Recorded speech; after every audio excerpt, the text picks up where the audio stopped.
ഇനി നമുക്ക് ക്യാരറ്റ് കൊണ്ടുള്ള ഒരു സ്വീറ്റിൻ്റെ റെസിപ്പി നോക്കാം.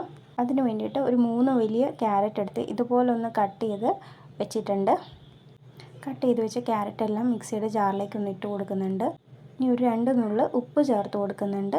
പിന്നെ മധുരത്തിന് ആവശ്യത്തിനുള്ള പഞ്ചസാരയും കൂടെ ചേർത്ത് കൊടുക്കുന്നുണ്ട്. ഇത് നമുക്കൊന്ന് ക്രഷ് ചെയ്തെടുക്കാം.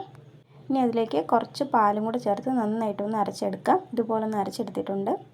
ഇനി ഒരു പാൻ വെച്ച് നമുക്ക് ഈ അരച്ചെടുത്തിരിക്കുന്ന ക്യാരറ്റിൻ്റെ മിക്സ് അതിലേക്കിട്ട് നന്നായിട്ടൊന്ന് ഇളക്കി അതൊന്ന് അതിൻ്റെ വെള്ളമൊക്കെ ഒന്ന് വറ്റി കഴിയുമ്പോഴത്തേക്കും 1 കപ്പ് പാലും കൂടെ ഒന്ന് ഒഴിച്ചു കൊടുക്കാം. ഇനി ആ പാലൊന്ന് ചൂടായി വരുമ്പോഴത്തേക്ക് ആ 1 കപ്പിന് തന്നെ 1 കപ്പ് റവയും കൂടെ കുറച്ചായിട്ടൊന്ന് മിക്സ് ചെയ്ത് ഇതുപോലെ ഒന്ന് മിക്സാക്കി എടുക്കുക. ചൂടാറി കഴിഞ്ഞിട്ട് അത് നന്നായിട്ടൊന്ന് മിക്സ് ചെയ്ത് ഇതുപോലെ കുഞ്ഞു ബോൾസാക്കി ഒന്ന് ഉരുട്ടിയെടുക്കണം.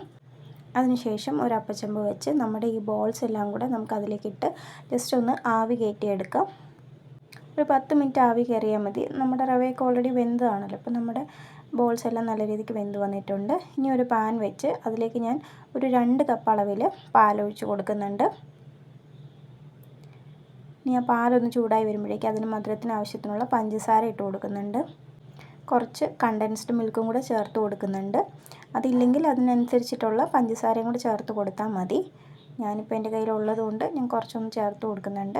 ഇനി നന്നായിട്ടൊന്ന് മിക്സ് ചെയ്ത് അതൊന്ന് തിളച്ച് വരുമ്പോഴേക്കും നമ്മൾ വേവിച്ച് വെച്ചിരിക്കുന്ന ബോൾസ് എല്ലാം കൂടെ നമുക്ക് അതിലേക്ക് ഇട്ട് കൊടുക്കാം. അപ്പോൾ ബോൾസ് എല്ലാം നമ്മൾ ഇട്ട് കൊടുത്തിട്ടുണ്ട്. ഇനി പയ്യെ അതൊന്ന് നല്ല രീതിക്കൊന്ന് മിക്സ് ചെയ്യുക. ഇനി ഒരു ടീസ്പൂൺ അരിപ്പൊടി എടുത്ത് കുറച്ച് പാലൊന്ന് മിക്സ് ചെയ്ത് ഇതിലേക്കൊന്ന് ചേർത്ത് കൊടുക്കുക. നമ്മുടെ മിക്സ് ഒന്ന് കുറുകി വരാൻ വേണ്ടിയിട്ടാണ്. അപ്പോൾ നന്നായിട്ട് തന്നെ കുറുകിയൊക്കെ വന്നിട്ടുണ്ട്. ഇനി നമ്മുടെ കയ്യിൽ പിസ്തയോ ബദാമോ എന്തെങ്കിലും ഉണ്ടെങ്കിൽ അതും കൂടെ ചേർത്ത് കൊടുക്കാവുന്നതാണ്. അപ്പോൾ നന്നായിട്ട് തന്നെ തിളച്ച് ആ ക്യാരറ്റിൻ്റെ ഒരു കളറൊക്കെ ഇറങ്ങിയിട്ടുണ്ട്. നല്ല രീതിക്ക് തന്നെ കുറുകി വന്നിട്ടുണ്ട്. ഇനി നമുക്ക് ഫ്ലെയിം ഓഫ് ആക്കാം.